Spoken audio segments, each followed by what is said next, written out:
Saudara-saudaraku sekalian, mari kita saat teduh sejenak. Kita mengucap syukur buat kasih Tuhan, buat penyertaan Tuhan. Terima kasih Tuhan Yesus yang baik. Terima kasih Bapa. Selamat pagi Bapa, selamat pagi Tuhan Yesus. Bapa, pada pagi hari ini kami mengucap syukur buat kasih-Mu Tuhan. Kami dapat berkumpul kembali di tempat ini bersama saudara-saudara kami terkasih Tuhan. Bapa, kami mulai ibadah kami ini Bapa, kami percaya kami merasakan kasih-Mu, kami merasakan kuasa-Mu nyata atas ibadah kami ini Bapa. Kamu berkati kami semua Tuhan Yesus yang baik. Kami percaya Tuhan, pengurapan-Mu turun atas hati kami pribadi lepas pribadi Tuhan Yesus yang baik. Tuhan, kami mau bermazmur bagi-Mu, kami mau mengagungkan nama-Mu, kami mau meninggikan nama-Mu Tuhan Yesus yang baik. Layakan kami Bapa, layakan kami Tuhan Yesus yang baik. Ini kami Bapa, kami mau datang menyembah-Mu, kami mau memuji-Mu Tuhan Yesus yang baik. Terima kasih Tuhan. Terima kasih Tuhan Yesus yang baik. Mari kita nyanyikan pujian kita. Bapa,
Tuhan ada dalam hidup kami, maka tidak ada alasan Tuhan kami khawatir, kami takut menjalani kehidupan ini. Kami sudah pernah merasakan bagaimana Tuhan mengangkat dan menolong kami. Hari ini Tuhan, itulah sebabnya kami datang berkumpul, memberikan hati, memberikan hidup kami bersekutu dengan Tuhan, bersekutu dengan sahabat-sahabat seiman di sini, meninggikan, berkata bahwa Yesus Kristus Tuhan kami, Allah yang besar. Kami agungkan Engkau, kebesaran-Mu, kedahsyatan-Mu Tuhan. Semua jemaat yang hadir di tempat ini sudah siap meninggikan Engkau, urapi, penuhi dengan roh puji-pujian dan penyembahan. Saudara-saudara saya, sahabat-sahabat terkasih yang berdiri depan, yang sudah mempersiapkan ibadah ini, bermain musik, lebih hamba-Mu yang akan menguraikan firman Tuhan. Kami semua dipenuhi dengan roh yang kudus. Pakai kami semua, yang mujizat untuk terjadi dalam hidup kami masing-masing. Pujian dan penyembahan menyerahkan dari Tuhan. Kami mulai ibadah ini di dalam nama Tuhan Yesus Kristus. Haleluya, haleluya, amin. Saya persilakan untuk duduk kembali. Baik Bapak Ibu dan saudara-saudaraku sekalian, kita akan membaca berita anugerah pada pagi hari ini yang terambil dari kitab Yohanes pasal yang ke-15 ayat yang ke-9. Yohanes 15 ayat yang ke-9. Kita akan membacakannya secara bersama-sama dalam hitungan yang ketiga. 1, 2, 3, ya. Seperti Bapa telah mengasihi aku, demikianlah juga aku telah mengasihi kamu. Tinggallah di dalam kasihku itu. Amin. Haleluya. Baik Bapak Ibu dan saudara sekalian, kita menurutkan firman Tuhan ini melalui pujian kita yang berkata, Engkau Bapa yang mengasihiku, Engkau Bapakku yang baik.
sungguh baik Tuhan Bapa, Tuhan.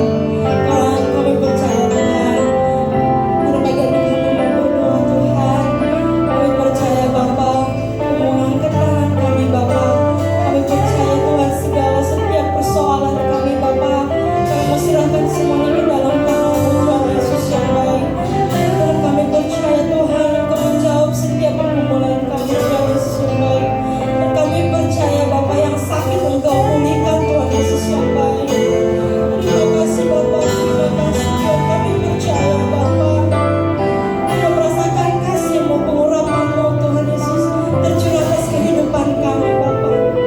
Terima kasih Tuhan, Kau sungguh baik, Kau teramat baik Tuhan Yesus yang baik. Terima kasih Bapa, terima kasih Tuhan Yesus yang baik.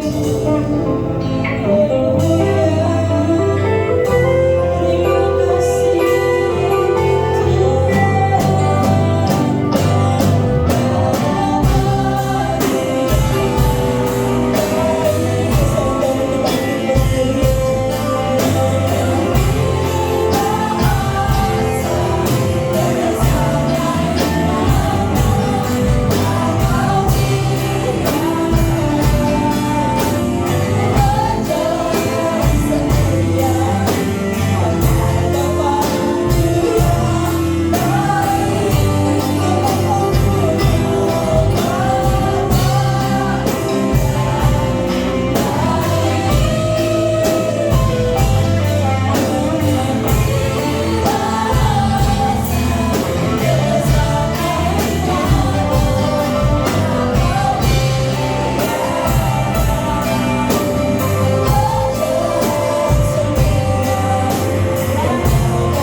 Terima kasih Bapa, terima kasih Tuhan Yesus yang baik.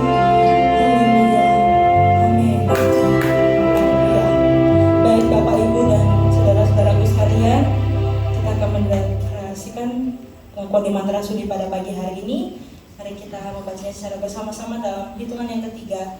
1, 2, 3, ya. Aku percaya kepada Allah, Bapa yang Maha Kuasa, Khalik langit dan bumi, dan kepada Yesus Kristus, Anaknya yang tunggal Tuhan kita, yang dikandung daripada Roh Kudus, lahir dari anak darah Maria, yang menderita di bawah pemerintahan Pontius Pilatus, disalibkan, mati dan dikuburkan, turun ke dalam kerajaan maut, pada hari yang ketiga, bangkit pula dari antara orang mati, naik ke surga, duduk bersama dengan Allah, Bapa yang Maha Kuasa, dan akan datang untuk menghakimi orang yang hidup dan mati. Aku percaya kepada Roh Kudus, Gereja yang kudus dan am, persekutuan Roh Kudus, pengampunan dosa, kebangkitan daging, dan hidup yang kekal. Amin. Haleluya. Saya mau menyapa kita semua. Shalom.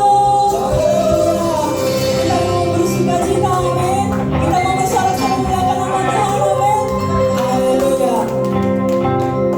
Mari kita katakan hari ini adalah hari yang dijanjikan Tuhan, amin.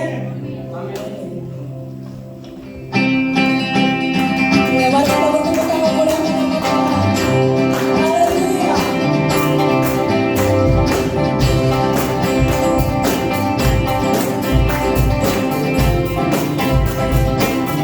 Mari sama-sama katakan hari ini. Hari ini. Hari yang dijadikan Tuhan.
bersukacita lagi, saya beri kesempatan dan waktu buat Bapak Ibu dan saudara-saudara sekalian yang ingin bersaksi di depan ini, saya persilakan.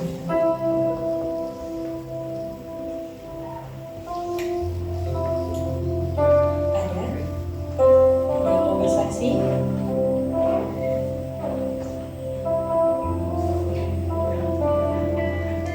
Ya, kalau tidak ada, kita percaya kita diberkati Tuhan. Amin. Haleluya. Baik Bapak Ibu dan saudara-saudaraku sekalian, mari kita persiapkan hati kita. Kita akan mendengarkan firman Tuhan yang akan disampaikan oleh hambanya. Sebelumnya, mari kita angkat pujian kita yang berkata, firman-Mu berita bagi kakiku.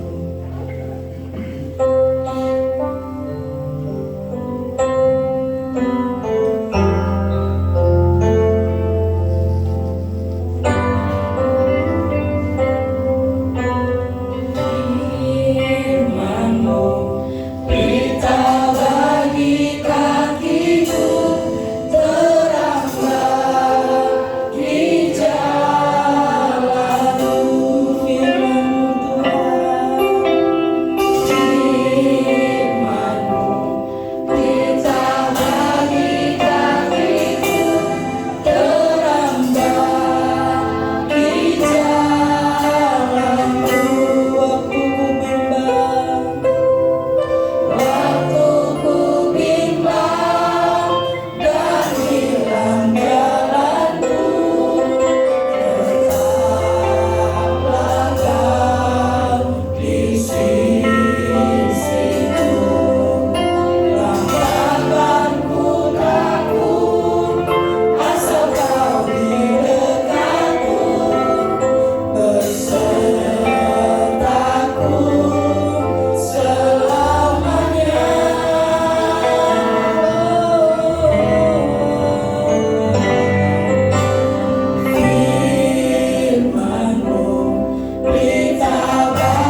Bapa Surgawi, saatnya kami akan dengarkan firman Tuhan.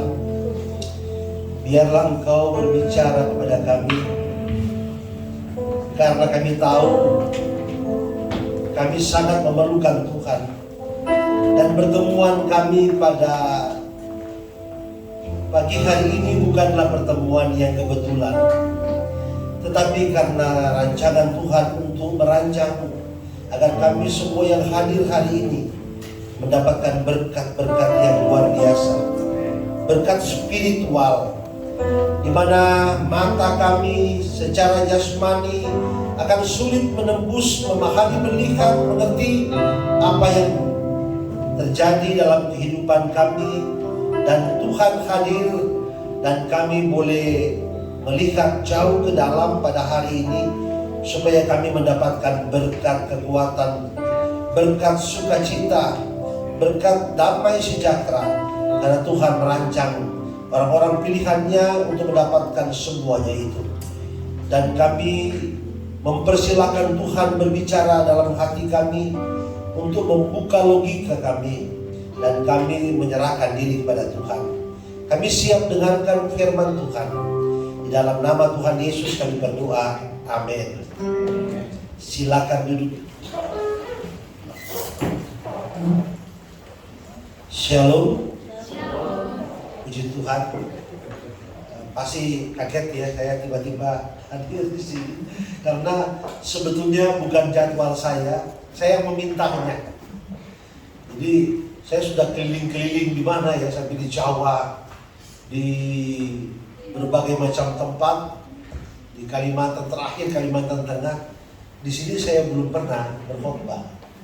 Nah, sebetulnya saya memintanya kepada Pak Dit, karena saya ada tujuan, ada hal yang ingin saya lakukan, yang seharusnya 3 bulan yang lalu merupakan permintaan satu keluarga di Citayam, Depok sana.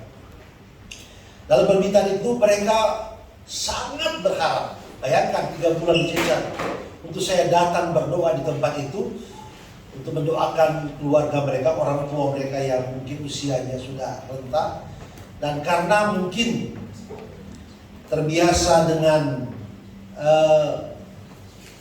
talenta karunia yang ada, yang Tuhan berikan kepada saya, yang mereka tahu dan mereka kenal, pada kurang lebih katakanlah itu 20 tahun yang lalu saya melayani untuk orang-orang sakit, mujizat dan lain-lain. Jadi saya sudah bilang di situ banyak pendeta, di Depok itu ratusan pendeta, mereka menunggu sampai hari ini. Nah, tadinya saya minta Pak Dik, tapi hari ini beliau ada pasca di membawa jemaatnya ke tempat lain. Jadi aduh nggak bisa. Nah, kemarin kami sempat pergi hari Kamis atau hari dengan Pak Jonathan, tetapi pada waktu sudah mau berangkat dari kami datang mengunjungi Pak Karwo yang sakit, dari situ kami sudah menuju ke tempat yang dimana alamat yang harus didoakan, karena memang sangat diminta. Secara tiba-tiba Bapak Justus yang sahabatnya Pak Dir telepon segera datang karena dia akan keluar. Tadinya dia punya urusan di imigrasi, tetapi dia batalkan karena mendengar kami datang. Otomatis saya pikir yang keluarga itu masih bisa datang hari yang lain. Kadang-kadang seperti itulah kita melayani Tuhan, keluarga terabaikan.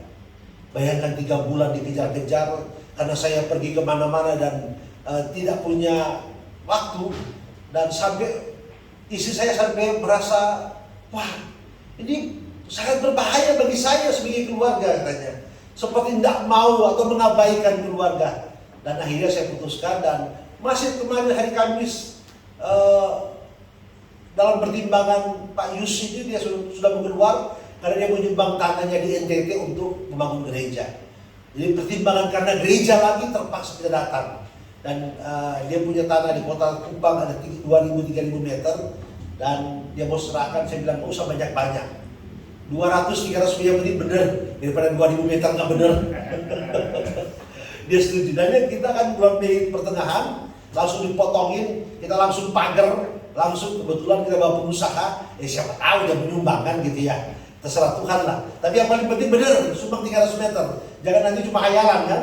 Sudah udah tahu seperti. Jadi karena masalah dia mau sumbang tanah, akhirnya habis ngobrol sama dia sudah jam 5. Sudah di Bogor, mau balik ke Citayam Depok dalam macet. Pasti nyampainya jam 11 malam, pulang jam 3 pagi. Akhirnya saya bilang, aduh, batal lagi.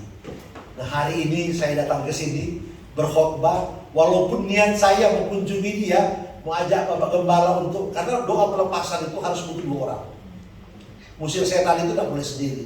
Saya pernah mengusir setan itu di salah satu tempat, saya sendiri. Ada 20 orang yang didoakan itu semua manifestasi. Saya jadi bingung ya, mana ini yang mau ditumpang tangan itu ya. Perlu teman, makanya Tuhan bilang pergilah berdua-dua. 2 pendeta tentu ya. Jadi saya ambil habis makan, katanya makan dulu baru kita berangkat. Oke, terserah makan jam berapa. Yang penting kita ini selesaikan hari ini permintaan keluarga yang. Nah, itu saya bilang kadang-kadang, bukan kadang. Bagi saya selalu keluarga saya jadi korban karena pelayanan. Tapi itulah yang Tuhan inginkan supaya kita diberkati. Ada amin? Karena kita tahu dengan kita begitu ada berkat Tuhan yang luar biasa. Nah, jadi saya berkhotbah tentang ya, berhubungan dengan kebangkitan Yesus. Dan setelah bangkit, nah kita melihat situasi dalam Lukas pasal. Nah ini, saya nunggu ini sebetulnya karena dia pakai di sana. Ini ternyata sudah ada ya. Di tema kita pada hari ini penghalang mata rohani. Nah itu kita nggak usah KKR hari ini, tapi kita akan lihat ada berkat Tuhan hari ini. Ada amin? Ya. Kemudian kita buka dulu Alkitabnya, kita baca bersama-sama. Bapak Ibu bahagia hari ini? Amin. Nonton begini nggak bahagia, waduh.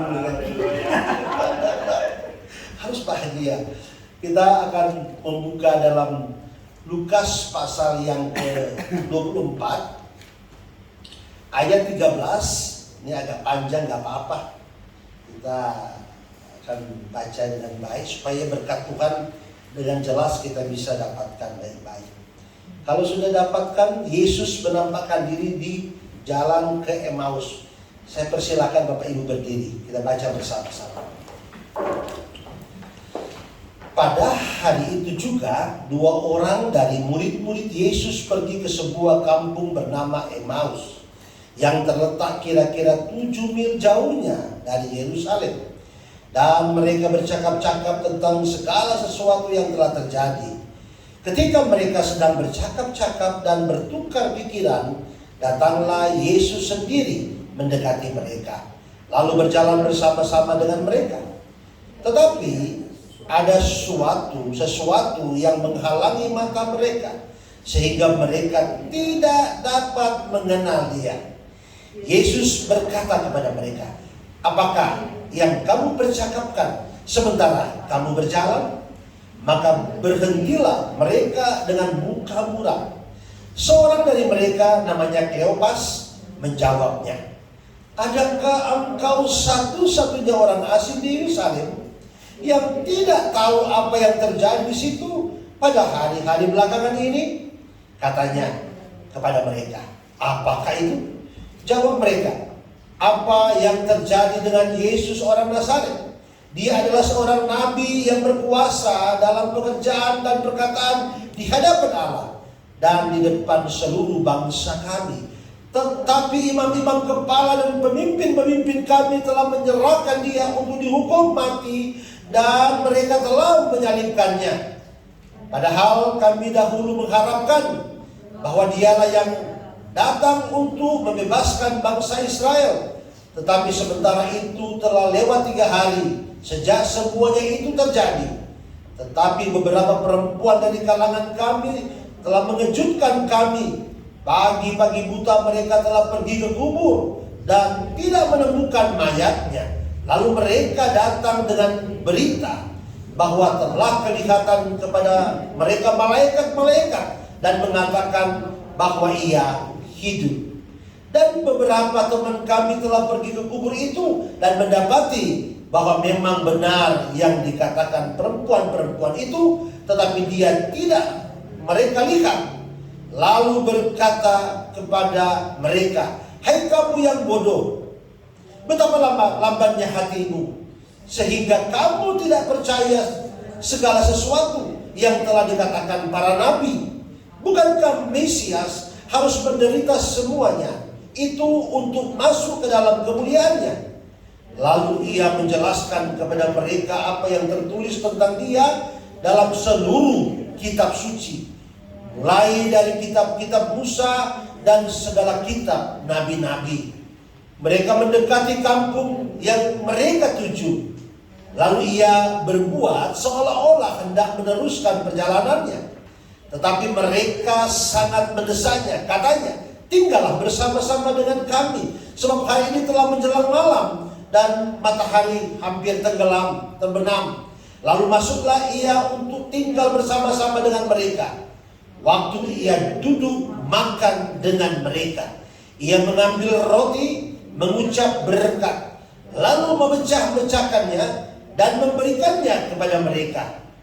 Ketika itu terbukalah mata mereka dan mereka pun mengenal dia, tetapi ia lenyap di tengah-tengah mereka. Kata mereka seorang kepada yang lain, "Bukankah hati kita berkobar-kobar ketika ia berbicara dengan kita di tengah jalan dan ketika ia menerangkan kitab suci kepada kita?" Lalu bangunlah mereka dan terus kembali ke Yerusalem. Di situ mereka mendapati ke-11 murid itu. Mereka sedang berkumpul bersama-sama dengan teman-teman mereka. Kata mereka itu, "Sesungguhnya Tuhan telah bangkit dan telah menampakkan diri kepada Simon." Lalu kedua orang itu pun menceritakan apa yang terjadi di tengah jalan dan bagaimana mereka mengenal dia pada waktu ia memecah-mecahkan roti. Silakan duduk. Wah, ini belum dijelaskan sudah jelas. Amin. Itulah kekayaan yang sebenarnya kan. Nah, hari ini kita melihat ketika mereka menjelaskan, bercerita, putus asa. Itu ada murid-murid, mungkin mereka di antara 120 murid atau 70 murid yang kita tidak tahu. Tapi ketika mereka pulang dengan gundah gulana, mereka mengharapkan, mereka mengharapkan, bangsa Israel mengharapkan bahwa Yesus yang Mesias ini datang sebagai raja beneran. Raja physically, raja politik, pemimpin mereka, mengalahkan kerajaan Roma. Kira-kira begitu. Harapan mereka secara lahiriah. Tapi ternyata di luar keinginan mereka, Yesus mati dan hilang di hadapan mereka. Mereka mengalami depresi. Kalau kita perhatikan penghalang mata rohani, kita melihat bahwa peristiwa yang mereka jelaskan itu betul-betul peristiwa yang sangat-sangat populer pada minggu-minggu pertama itu.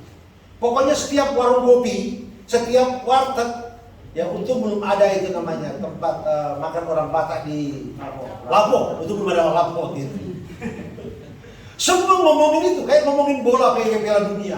Semua cerita tentang dia, perdebatan terjadi, ada yang sedikit beriman, ada yang memang mengatakan itu penipu, wah segala macam bercampur bau. Dan mereka menceritakan yang semuanya sudah mengalami gundah gulana dan kegelisahan.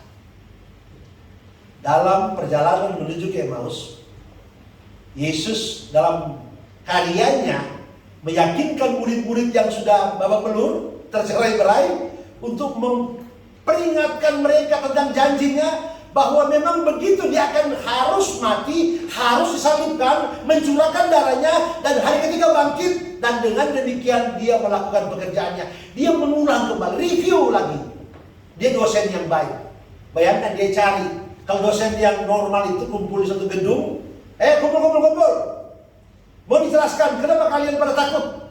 Kan sudah dibilang sama kalian bahwa saya akan mati dan bangkit. Nah, dia cari mereka di mana-mana. Tercerai-berai. Termasuk dua orang murid ini, mungkin di antara 70 murid ya. Mereka sudah mengalami suasana yang sangat buruk. Dari mana kita tahu? karena Yesus sudah ada di samping mereka, mereka tidak bisa tenang. Kegelisahan, kecemasan, ketakutan, kekecewaan yang menghimpit hati dan pikiran mereka membuat mereka tidak mampu melihat secara spiritual. Melihat secara fisik, mereka tahu ada teman. Dia tanya jawab, betul? Pada waktu dia mau melanjutkan perjalanan pura-pura, mau terus lagi, jangan, mampir aja. Secara fisik mereka tahu dia ada teman. Mereka melihat secara lahiriah bahwa dia ada teman yang dalam perjalanan yang bergabung dengan mereka. Tetapi secara spiritual mereka tidak melihatnya sebagai Allah, sebagai Mesias yang telah mati dan bangkit bagi mereka. Mereka tidak mampu melihatnya. Kalau kita melihat, kalau kita analisis penyebab mengapa mereka tidak mampu melihat secara spiritual tentang siapa pribadi oknum yang sedang berbicara dengan mereka, kita bisa lihat dalam apa yang kita baca tadi. Mereka sedang kecewa berat. Adakah di antara kita yang sedang kecewa berat hari ini? Bapak Ibu yang lagi sakit hati, yang lagi kecewa berat, yang lagi merasa Tuhan tidak tolong, yang merasa manusia, orang tua atau keluarga atau teman mengecewakan, hati-hati. Itu secara real kita bisa melihat sekeliling kita secara lahiriah, tapi kita tidak akan mampu melihat Yesus yang sedang setia membela menolong kita. Itulah sebabnya penghalang mata rohani itu adalah suasana hati yang sedang kecewa. Dan manusia dalam menjalani hidup itu tidak akan pernah luput dari apa yang menjadi tantangan, pergumulan, perjuangan yang dimana hasil selalu atau terkadang tidak sesuai dengan harapan. Dan di sana kita melihat murid-murid Yesus, mereka berharap dialah yang akan membebaskan bangsa Israel. Ternyata harapan mereka itu yang tadinya sudah begitu menggebu-gebu, euforia yang begitu tinggi, melihat dia mampu membangkitkan Lazarus dari mati, melihat dia bisa membuat orang buta bisa melihat dia membuat mujizat yang bisu bisa bicara. Orang melihat bahwa ini adalah Mesias yang sejati. Dalam keyakinan, dalam kebanggaan, kebahagiaan, dalam euforia yang sangat tinggi, tiba-tiba apa yang mereka gambarkan, bayangkan, inginkan jauh meleset dari apa yang mereka harapkan. Hari ini kadang-kadang secara manusia, tatkala kita melewati pergumulan hidup yang meleset, yang tidak sama dengan harapan kita, yang jauh dari pikiran kita, kita kecewa kepada manusia atau kecewa kepada Tuhan. Kita melihat bahwa berita yang begitu viral itu, yang begitu trending, yang menjadi pembahasan yang sangat populer, bahkan kita setiap tahun berita ini populer karena gereja mewartakannya di setiap ibadah-ibadah. Setiap tahun ada acara Paskah, berita ini akan hangat lagi, diungkit lagi. Ibaratkan kalau bangsa kita melihat ada isu-isu tertentu yang akan lahir 5 tahun sekali. Ada masa pilpres, nanti ada isu lagi yang sudah dibungkus dalam gudang, ditarik lagi, dijual lagi. Itu namanya untuk memenangkan calonnya. Baik itu dalam bentuk politik agama, politisasi agama, baik dalam bentuk track record. Semua itu disuguhkan kepada masyarakat, dan semua itu akan berbau kekecewaan, kemarahan, kebencian yang membuat orang gak produktif. Trending topik waktu itu dimanfaatkan oleh politisi. Bayangkan ketika mereka mau menguburkan Yesus, para imam-imam kepala mau ngomong begini, tentara Roma, jangan lupa kasih penjaga, karena si penyesat itu berkata pada hari ketiga dia akan bangkit. Dia tahu akan bangkit, dia tahu itu Mesias. Tapi dia nggak mau popularitasnya jatuh gara-gara Yesus. Mereka nggak dianggap lagi. 5.000 orang mengikuti Yesus. 5.000 laki-laki, kalau dengan istrinya tambah anak-anaknya mungkin 10.000. Itu para imam-imam besar dicuekin. Terjadi apa? Kecemburuan sosial. Sehingga mereka ditinggal oleh masyarakat Israel. Dan banyak secara politik mereka ditinggalkan. Dan mereka membenci situasi itu dengan cara memberikan image kepada Yesus adalah sebagai penyesat, sebagai oknum yang melawan Allah.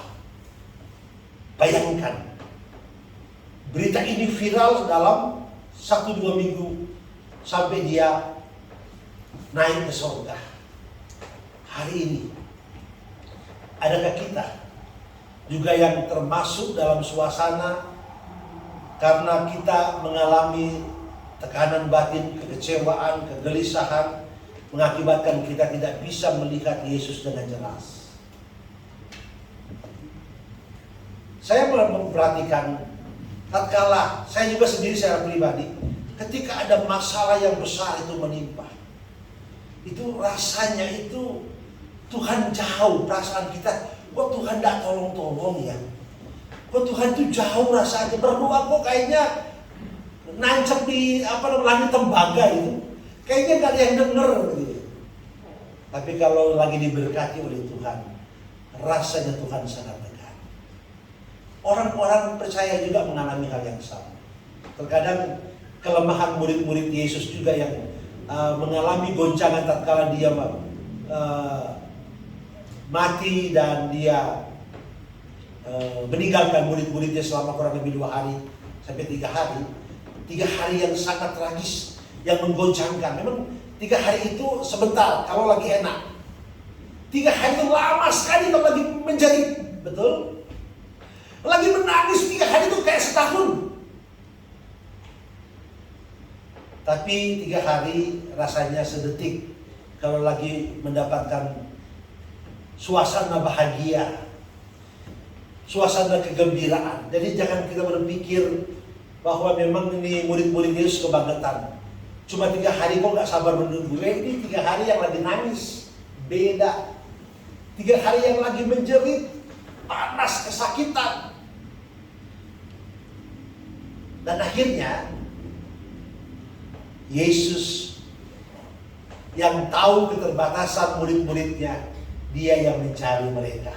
Terus-terusan mereka, ada yang cari danau lagi, cari ikan. Hei, balik. Yang ini sudah mau kembali ke Emmaus. Emmaus itu dekat, kurang lebih ada 10-11 km dari Yerusalem. Dia mungkin mau bertani kali ya. Harapan sudah nggak ada. Jangan-jangan dia sudah berpikir, wah kalau Yesus jadi raja, aku mau jadi anggota DPR. Itu ketua-ketua partai begitu. Sekarang lagi kumpul-kumpul namanya koalisi besar, betul nggak? Udah mulai hitung siapa yang wakil presiden. Nanti kalau kami nggak kebagian capres cawapres, menterinya paling tidak 10. Kegilaan itu ada, termasuk kegilaan murid-muridnya. Padahal rancangan Tuhan itu kerajaannya kerajaan surga, bukan di bumi ini. Ada amin. Artinya begini, sekalipun kita di dunia ini ternyata tidak mendapatkan apa yang kita impikan, tidak mendapatkan kenikmatan, tidak mendapatkan uang yang banyak, tidak mendapatkan mobil yang mewah, rumah yang mewah, tidak mendapatkan jabatan yang tinggi, kelihatannya kita sederhana, itu tidak apa-apa. Karena janji Tuhan itu kan di surga. Murid-muridnya ini yang ngaco. Mereka sudah hayalkan menjadi kerajaan, mengalahkan, menaklukkan Roma. Tuhan bilang, kerajaanku bukan di sini. Di situ ada murid-muridnya, harus tahu kerajaanku. Apakah engkau raja orang Yahudi? Ya, engkau sudah mengatakannya. Kerajaanku bukan di sini. Bukan di sini. Makanya karena kerajaan kita bukan di sini, ya udah kita keliling-keliling aja. Kita pergi ke Kalimantan, menginjil. Pergi ke Kalimantan, Tengah, baru buka kemarin. Sudah jadi gereja, persekutuan. Tinggal bangun gerejanya. Udah, bukan di sini kerajaan kita. Amin. Apalagi mau bangun kerajaan bisnis, itu bukan bidang kita. Mata rohani harus dibuka supaya kelihatan Yesusnya. Tapi Yesus memang terlalu baik. Bayangkan, dia sudah menjelaskan Alkitab, enggak ngeh. Dia sudah jelaskan kitab Musa, enggak nyambung. Dia sudah jelaskan kitab para nabi, enggak juga tujuannya. Tatkala dia ceritakan tentang kitab para nabi, kitab Musa, mereka langsung bilang, oh ini Mesias. Enggak. Maka dia pura-pura mau teruskan. Wah, memang kebangkitan dia betul-betul kepedihan, kekecewaan, merusak status, merusak kemampuan, merusak kualitas spiritual orang percaya. Betul? Betul-betul itu, betul-betul kekecewaan, ketakutan, kengerian karena takut. Orang-orang pengikut Yesus takut ngumpet. Bayangkan, ada yang sampai bilang, kamu pengikut orang enggak? Aku nggak kenal dia. Sebelum ayat berkokok 3 kali, wah nangis dia itu. Suasananya serem. Iman kita di waktu suasana serem, beranikah kita mengaktifkan, mengefektifkan mata spiritual kita untuk mempercayai janji Tuhan? Kalau mata lahiriah mengecilkan nyali kita, aduh, apalagi dompetnya sudah kosong, nyali langsung blek. Apalagi suasananya, kondisinya, kelihatannya secara ekonomi mulai terjadi kemerosotan, ciut, tidak berdaya. Kita lupa mata rohani itu hidup dengan iman, dengan mujizat. Amin. Saya ini nggak ada penghasilan, tapi saya bisa hidup dari mujizat Tuhan. Ajaib memang. Nggak masuk akal. Itu kurang lebih hampir 23 tahun saya melihat keajaiban Tuhan yang luar biasa. Kalau zaman dulu orang menganggap kita orang nekat. Ini pasti berbeda, memang orangnya begitu, nekat, pemberani, semua dilawan. Tetapi yang satu hal yang mereka nggak habis pikir, tapi kok Tuhan buat mujizat ya? Termasuk yang ini, yang mereka mencari-cari saya karena zaman dulu itu mereka berpikir saya harus datang supaya terjadi mujizat. Akhirnya kita yang susah kan? Dan bukan, yang namanya mujizat itu kehendak Tuhan. Amin. Mau sampai 100 kali saya begini-begini, kalau Tuhan bilang enggak, ya enggak sembuh.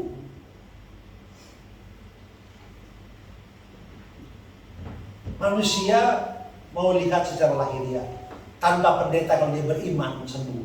Amin. Tidak perlu. Ya sampai hari ini di Sewan itu, image itu, pola pikir itu masih ada. Jadi kalau saya pergi, kadang-kadang ya gereja-gereja lain yang misalnya ada perlu doa yang bukan gereja kita, kadang-kadang mereka, saya bilang, kamu punya gembala, percaya siapapun gembalanya sama, orang enggak. Tetap mereka dibutakan secara mata spiritual. Dia melihat fisik. Jadi kadang-kadang ya hal-hal yang menyangkut doa, ya mereka menunggu saya. Saya pikir padahal itu salah, tidak benar. Siapapun yang berdoa dalam nama Yesus disembuhkan. Amin. Kadang-kadang memang di blow up. Saya pernah cerita di suatu tempat di Jayapura. Ada seorang keluarga mau pengen mobil. Jadi saya nggak tahu, kebetulan juga kali ya.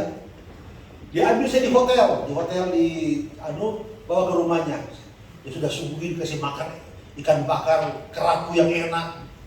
Saya nggak tahu maksudnya apa. Saya pikir ya udah, wah ini memang ternyata memang zaman dulu saya paling beruntung. Saya zaman dulu itu disukai orang banyak, ya bersyukur juga. Jadi ya banyak berkat juga, juga disukai. Habis makan dia bawa di restoran dulu. Jangan langsung ke hotel. Kenapa?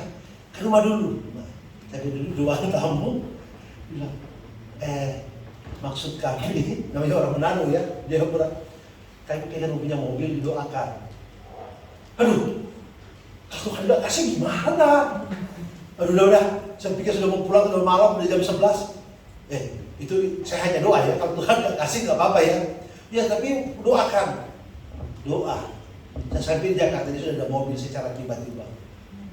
Aduh, saya pikir ini, itu kerohanian apa kebetulan gitu ya. Dia telepon, mujizat terjadi. Mobil sudah di rumah, jadi begini ya. Bosnya mau beli mobil. Kemudian mobilnya ini nggak tahu taruh di mana. Kepikir dia secara mendadak, buat kamu aja deh. Saya pikir dia telepon saya merenung-merenung. Tuhan, kok bisa begitu ya? Tapi jangan sampai kalau ini memang kebetulan, jangan sampai. Jadi kalau saya ke Papua, waduh, jemput orang begitu, waduh, ampun sudah itu ya. Makanya saya hindari. Jadi saya cukup lama. Jadi saya lupa mantiri. Sekarang pensiun sudah nggak kuat lagi matanya. Kemana-mana itu orang minta doa. Herannya terjadi. Tuhan, saya bilang dia. Tapi itulah kadang-kadang kita nggak mengerti. Tapi kalau sekarang saya sudah tua, saya bilang jangan minta mujizat, minta kesabaran dari Tuhan. Amin. Ngapain mujizat? Mujizat yang pasti yang cari itu uang, jangan hepeng kan? Nanti kalau hepeng habis, imannya nggak kuat. Mendingan iman kuat, minta kesabaran supaya bisa minta sendiri. Ada amin. Tapi memang ada keajaiban. Itu yang saya akan mengerti sampai hari ini. Bapak Ibu, sampai hari ini saya secara ajaib dapat uang itu luar biasa. Semua orang kalau saya cerita kan aneh. Bayangkan itu secara tepat, tidak pernah lalai Tuhan dari surga. Padahal Tuhan gak janji sama saya mau seperti itu. Dan Tuhan memberkati banyak sekali uangnya per bulan. Ini keajaiban. Saya cerita orang ini, saya pernah berpikir ini jangan. Saya cek, ya memang mereka ikhlas. Bayangkan saya hadir. Jadi saya ini seperti manajer besar yang gak kerja, cuma keliling-keliling, uang tiap bulan masuk dalam rekening saya. Dan saya ngomong begini udah bertahun-tahun dari dulu. Ini sudah mau masuk hampir 25 tahun masih terjadi. Tapi memang dulu dari kecil naik. Tapi satu hal yang saya kira, apa sih yang mungkin kalau saya berbagi bersaksi ya, jangan pelit hidupnya. Berani melayani Tuhan. Amin. Jangan pikir-pikir sayang sama uang. Saya paling berani memberi dari zaman dulu. Mengapa saya berani? Ya bukan uang saya. Ya gampang aja. Cuma dapat begitu aja. Ini ada juga satu yang barusan berkenal namanya Pak Oki. Itu anehnya. Kadang-kadang kalau ngomong berdua, Pak, saya ada tanah situ, saya bagi buat Bapak ya. Aduh. Itu saya pikir udah masuk akal. Kadang-kadang kalau sama dia ya saya agak hati-hati ngomong. Kalau dia transfer sendiri. Kita punya Manur itu ada gedung yang dibangun Korea nggak selesai. Dia transfer uang ke saya sekarang lagi bangun. Nah sebetulnya dia kenalan baru. Dia nggak sembarangan. Dia ada orang-orang dekat dia ngomong sama saya. Enggak. Dia bilang sama Pak Stephen aja. Saya pikir apa sih yang mereka lihat sama saya? Udah dia kasih pribadi juga. Cintailah Tuhan dengan setulus-tulus hati yang paling dalam. Yang setuju katakan amin. Bukan. Ada penghalang mata spiritual kita, ada penghalang itu. Yang tadi saya katakan pertama yang kita lihat sini, dalam kasus ini kekecewaan, kegelisahan itu membatalkan mujizat Tuhan. Saya ingat Petrus, ketika Petrus berjalan 1-2 langkah masih normal, dan air masih. Langkah ketiga dia cemas masuk. Orang nekat seperti saya ada untungnya. Kalau saya melaksanakan tugas-tugas saya kan memang cemasnya saya singkirkan sebentar. Oh iya, Tuhan di depan. Kan Tuhan di depan. Amin. Asalkan betul-betul demi kemuliaan nama Tuhan. Jangan juga kita bilang Tuhan di depan tapi untuk kesombongan kita, ya jangan. Zaman dulu masa-masa pelayan mujizat itu saya lihat, yang ini yang saya bilang sama Pak Menteri, jangan bahaya. Jadi hasil-hasil penginjilan itu ditampilkan di media, di blow up, diiklankan, jangan, bahaya itu. Jangan. Kalau mungkin saya iklankan itu bisa terkenal. Banyak sekali mujizat, jangan. Pokoknya di tempat itu terjadi, selesai. Kecuali saksikan begini kan lain lagi.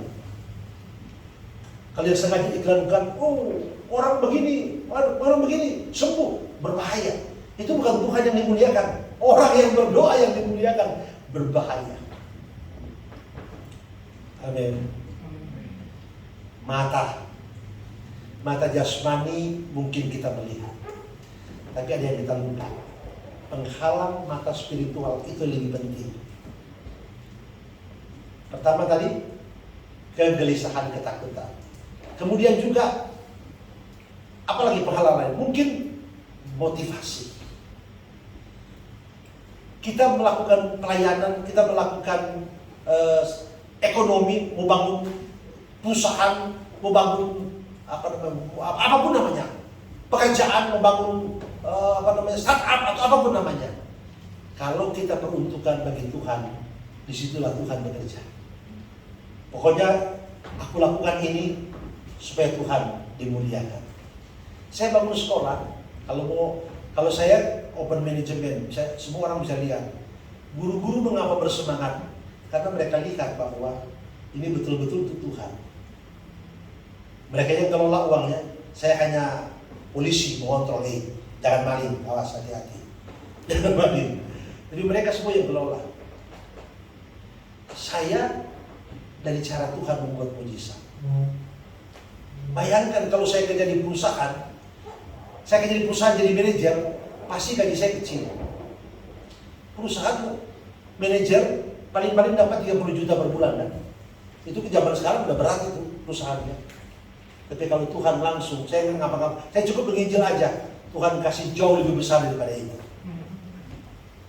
Dan ini bos kita tidak marah-marah lagi, sudah hampir 30 tahun Pak. Maka saya bisa nabung juga, saya nabung. Kalau bosnya Tuhan Yesus paling aman, katakan kiri kanan, bos Yesus itu aman. Kadang-kadang kalau bosnya manusia, kan saya leader ya, pemimpin di sekolah Gracia, mereka nengok muka saya, mereka sudah gemetar. Karena manusia kayak begini kan konyol kan. Tapi sekarang saya 3 tahun terakhir saya umbar senyum. Kalian sekarang tidak boleh lagi takut.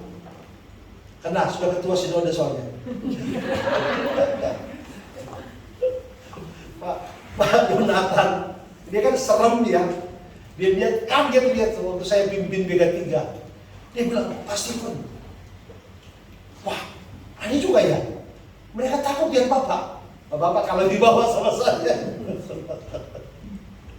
Manusia memang mengecewakan. Tapi Tuhan tidak. Amin. Bayangkan ketika dia melihat ini kalian kebangetan. 3 tahun dia beritahu aku mati, aku bangkit. Kamu tidak saya. Kan begitu aturannya. Dia dengan sabar coba menjelaskan apa kita usah. Enggak mempan juga. Tetap itu dapat. Karena apa? Karena takut, karena kecewa. Udah begitu dijelaskan kita para nabi. Ya tentu tentang nubuatan, tentang dia akan mati, dia akan bangun, itu pasti begitu. Nggak mungkin lain dari konteks itu. Enggak juga. Udah kalau begitu udah terpaksa. Dia masuk, dia mampir, dia melakukan apa yang lazim mereka lakukan. Bagi-bagi roh, perjamuan, betul? Ketika dia lakukan itu terbukalah mata rohani mereka. Kalau mereka tertutup, ya kengantuk, patuh pintu pasti. Tapi karena yang tertutup itu hanya mata rohani. Sekarang dua-duanya lihat. Pada hari ini, tatkala kita membuka mata rohani, kita nggak takut lagi. kita mendapatkan harapan yang lebih besar. Kalau tadi kan cuma jadi raja Israel, raja Ahiria yang cuma efektif 70 tahun, 80 tahun atau berapa abad kalau di kerajaan itu ada. Tapi ini kerajaan yang lebih besar, yaitu kerajaan surga. Amin.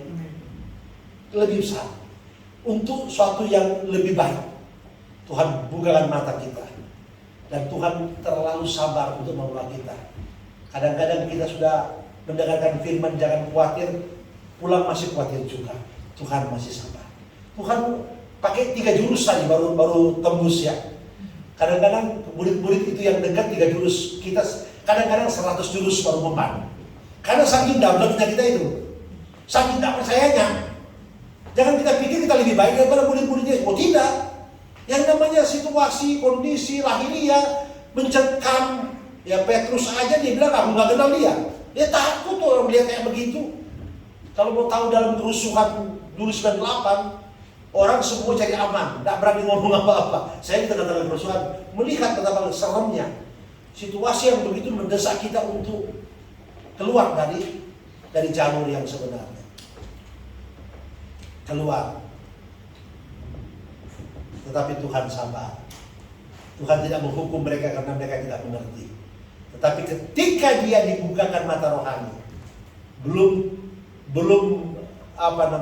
dia balik ke Emmaus kan punya rencana panjang, langsung balik ke ya cuma 10-11 km lah, langsung balik ke Yerusalem. Mereka ceritakan. Orang-orang percaya wajib bercerita kebaikan Tuhan. Amin. Yesus bangkit.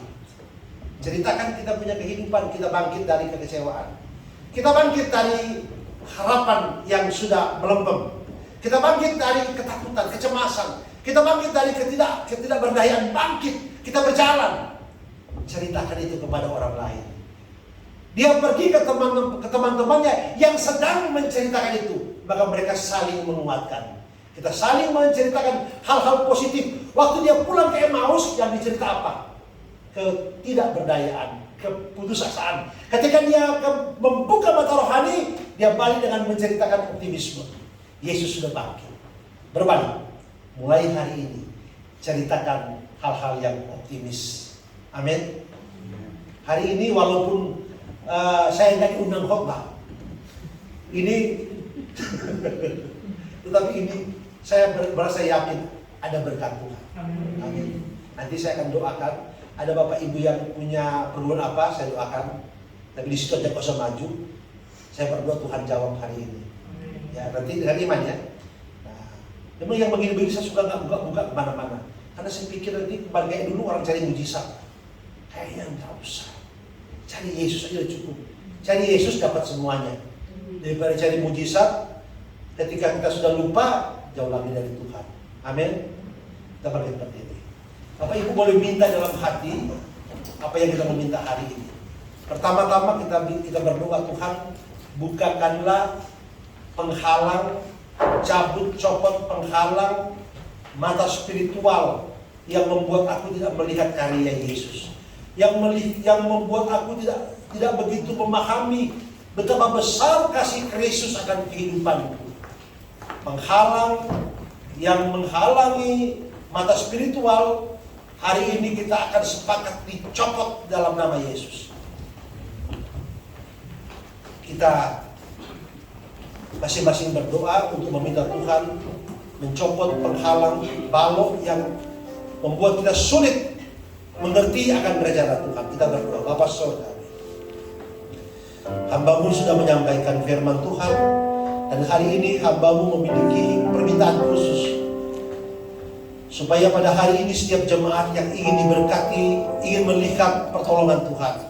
Bila ada penghalang, itu penghalang yang mengganggu mata spiritual, yang membuat kami tidak bisa melihat karya Tuhan, yang membuat kami tidak bisa melihat keajaiban Tuhan, yang membuat kami tidak bisa mengimani janji Tuhan, yang membuat kami tidak bisa merasakan, mengalami keajaiban Tuhan.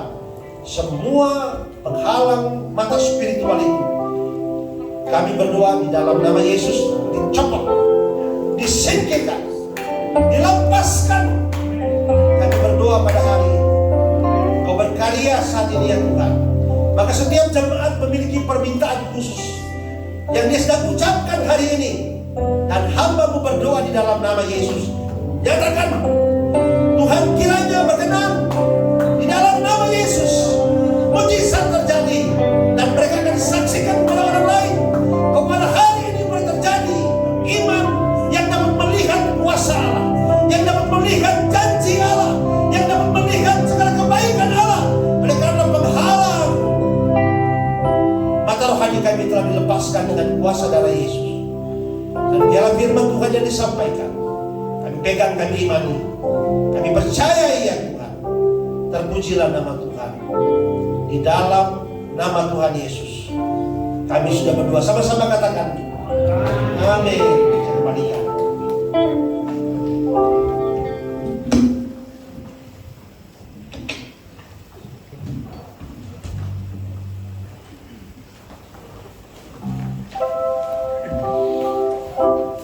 Haleluya. Kita diberkati firman Tuhan, amin. Haleluya. Ya, Tuhan Yesus memberkati Bapak Stephen, memberkati keluarga, memberkati pelayanannya. Tuhan Yesus memberkati. Baik Bapak Ibu dan saudara-saudara sekalian, kita akan memberikan persembahan kita yang terbaik buat Tuhan. Nanti yang akan dibawakan oleh saudari Cheryl. Sebagai persembahan dijalankan, mari kita akan pujian kita yang berkata, besarkan nama Tuhan, pujilah Dia.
yang telah disampaikan oleh hambanya, dan kami juga bisa mengumpulkan persembahan untuk berkati tangan yang sudah memberi dan belum yang memberi.